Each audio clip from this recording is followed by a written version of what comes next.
Assalamualaikum warahmatullahi wabarakatuh. Nama saya Bimantoro Satyohutomo, kelas 12 IPS 4. Hari ini saya akan menjelaskan mengenai sejarah G30 SPKI dan sikap yang harus dilakukan sebagai pelajar untuk menjaga keutuhan NKRI. Dalam catatan sejarah, PKI menjadi salah satu partai tertua dan terbesar di Indonesia.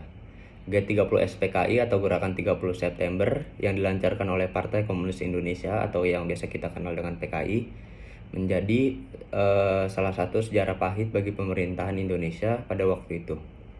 Secara umum, G30 SPKI ini dilatar belakangi oleh dominasi ideologi nasionalisme, agama, dan komunisme atau biasa disebut dengan Nasakom yang berlangsung sejak era demokrasi terpimpin diterapkan, yakni pada tahun 1959 sampai 1965 di bawah kekuasaan Presiden Soekarno.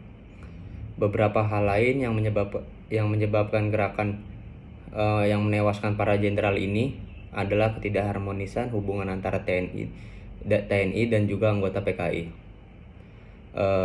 Pertentangan pun muncul di antara keduanya. Selain itu, desas-desus kesehatan Presiden Soekarno juga turut melatar belakangi pemberontakan G30 SPKI ini. Beberapa tujuan G30 SPKI ini antara lain adalah yang pertama, menghancurkan negara Kesatuan Republik Indonesia NKRI dan menjadikannya sebagai negara komunis. Yang kedua, menyingkirkan TNI, Angkatan Darat, dan merebut kekuasaan pemerintahan. Yang ketiga, mewujudkan cita-cita PKI, ini menjadikan ideologi komunis dalam membentuk sistem pemerintahan yang digunakan sebagai alat untuk mewujudkan masyarakat komunis. Yang keempat, mengganti ideologi Pancasila menjadi ideologi komunis. Setelah peristiwa G30 SPKI berakhir, kondisi politik Indonesia masih belum stabil. Situasi nasional sangat menyedihkan. Kehidupan ideologi nasional juga belum mapan, sementara itu kondisi politik juga belum stabil karena sering terjadi konflik antar partai politik. Demokrasi terpimpin justru mengarah ke sistem pemerintahan yang diktator. Kehidupan ekonomi lebih suram sehingga kemelaratan dan kekurangan makanan terjadi di mana-mana.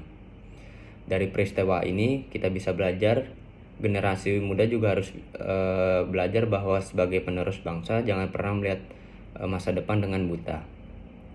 Kita harus pergunakan peristiwa masa lampau tersebut yang dapat dijadikan sebagai kaca bengala pada masa yang akan datang. Seperti perkataan Presiden Soekarno, janganlah melihat ke masa depan dengan mata buta. Masa yang lampau adalah berguna sekali untuk menjadi kaca bengala dari masa yang akan datang. Dengan mengingat jasa para pahlawan mempertahankan keutuhan negara, kita sudah seharusnya terus meningkatkan jiwa nasionalisme dan kepekaan terhadap permasalahan yang ada agar NKRI tetap satu. Sekian dari saya. Wassalamualaikum warahmatullahi wabarakatuh.